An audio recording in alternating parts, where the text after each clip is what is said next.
Warren Buffett famously said that for most people, the absolute best thing you can do is just buy a low-cost S&P 500 index fund. So, you log into your brokerage app, type in VOO or SPY, click Buy, and think you're set for retirement. But if you are a non-US citizen living in a country like Singapore, Malaysia, or anywhere outside the United States, doing exactly that could be costing you thousands of dollars in hidden taxes. You are essentially leaving free money on the table for the IRS. In this video, I'm going to reveal why buying the most famous US index funds is actually a massive trap for international investors, how a simple tweak to your portfolio can instantly cut your tax bill in half, and the exact step-by-step framework to choose the best S&P 500 fund, depending on your cash, retirement accounts, or investing style. Let's dive in. First, let's talk about the S&P 500 itself. It tracks the 500 largest publicly traded companies in America. Even though they are US companies, they are global giants. Think Apple, Microsoft, Amazon. They pull in revenue from all over the world, which is why it's such an amazing investment. But here is where it gets tricky: tax domicile. This simply means where the fund itself is legally registered. If you buy a popular US-domiciled ETF like VOO, Vanguard, or SPY, SPDR, the US government views you as a foreign investor grabbing US assets, and they apply two brutal penalties. Penalty 1, the 30% dividend withholding tax. The S&P 500 pays out a dividend of roughly 1.3%. If your fund pays you $100 in dividends, the US government instantly snatches $30 before it ever hits your account. You only get $70. Penalty 2, the 40% US estate tax. This is the scary one. If you accumulate more than $60,000 in US domiciled assets and you pass away, your family could face an estate tax of up to 40% on everything above that limit. So, how do we fix this? We look for Ireland-domiciled UCITS ETFs. Because the US and Ireland have a special tax treaty, the dividend withholding tax is instantly cut from 30% down to 15%. Even better? Ireland-domiciled funds are completely exempt from the US estate tax.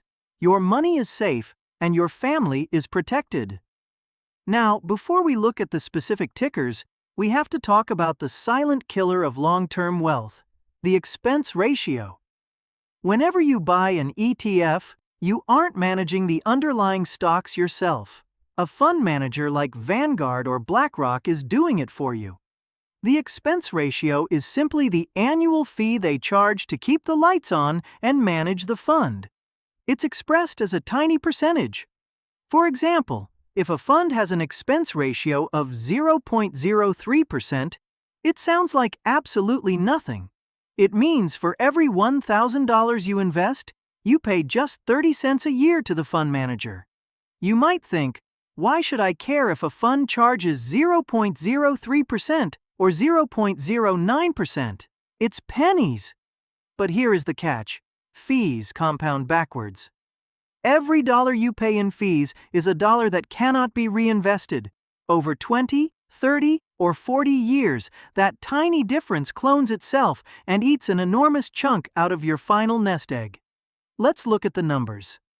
If you invest $1,000 a month for 30 years at an 8% average return, a rock-bottom fee of 0.03% means you keep almost the entire pie, paying only a few $1,000s in total fees over your lifetime. But if you get lazy and leave your money in a standard local bank-wrapped index fund charging 0.75% or higher, that seemingly small fee will easily eat tens of thousands out of your final profits by the time you retire. Now that you know you should be looking at Ireland-domiciled funds with low expense ratios, let's compare the actual tickers you can type into your broker today. They all track the exact same 500 companies, but the packaging and costs are different. Next, you have to choose your strategy. distributing or accumulating. Strategy A. Accumulating. If you don't need the dividend cash to pay your bills right now, you want an accumulating fund. Instead of sending that 85% remaining dividend to your broker account where it sits as idle cash, the fund automatically reinvested into more S&P 500 shares. This supercharges your compound interest and saves you transaction fees. CSPX. Historically the most popular choice, it has a relatively low expense ratio of 0.07%.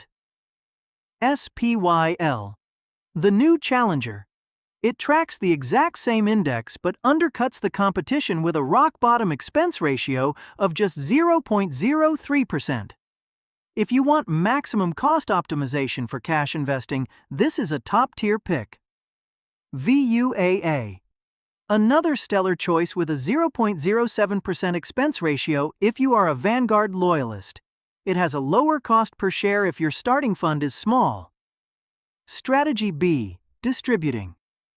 If you want that dividend paid out into your account as cold hard cash every quarter because you are living off your investments, you want a distributing fund. VUSD. This is the gold standard for international dividend seekers. It has a 0.07% expense ratio, but because it's Ireland-domiciled, its total return beats U.S. alternatives like VOO once you factor in the 15% tax savings. But hold on! Before you go throwing all your money into interactive brokers to buy these ETFs, we need to talk about funding types. Depending on what bucket of money you are using, the best option changes. Let's look at a quick case study framework. Case 1. Buying with cash. Hands down, use a global broker like Interactive Brokers to buy SPYL or CSPX on a European exchange. You get the 15% tax rate and absolute lowest fees. Case 2. Local exchange shortcuts. Some local exchanges list their own S&P 500 trackers, like S27 in Singapore. Often, these funds just buy the US version under the hood, meaning you still suffer the 30% tax and high estate taxes. Only use these if you are forced to by convenience. Case 3. Using tax-advantaged retirement accounts. If you are investing with local retirement or pension funds, like CPF or SRS in Singapore, you usually cannot buy global ETFs directly. In this scenario, look for low-cost institutional unit trusts/mutual funds. For example, funds like the Amundi Prime USA Fund, offered via digital wealth platforms like Endois, boast incredibly tiny 0.05% fees and bypass local retail restrictions, making them far better than buying expensive local index wrappers. To wrap it all up, remember, there is only one S&P 500 index, but how much of its gains actually stay in your pocket depends entirely on your choices. For short-term traders or options junkies, stick to the U.S. market, SPY/VOO, for the massive liquidity. For long-term cash investors, grab SPYL or CSPX to save on taxes. For retirement money, look for institutional-grade funds like Amundi via low-fee platforms. If you found this breakdown helpful, make sure to smash that like button, subscribe for more investing guides, and drop a comment below. Which S&P 500 ticker are you currently holding in your portfolio? See you in the next video.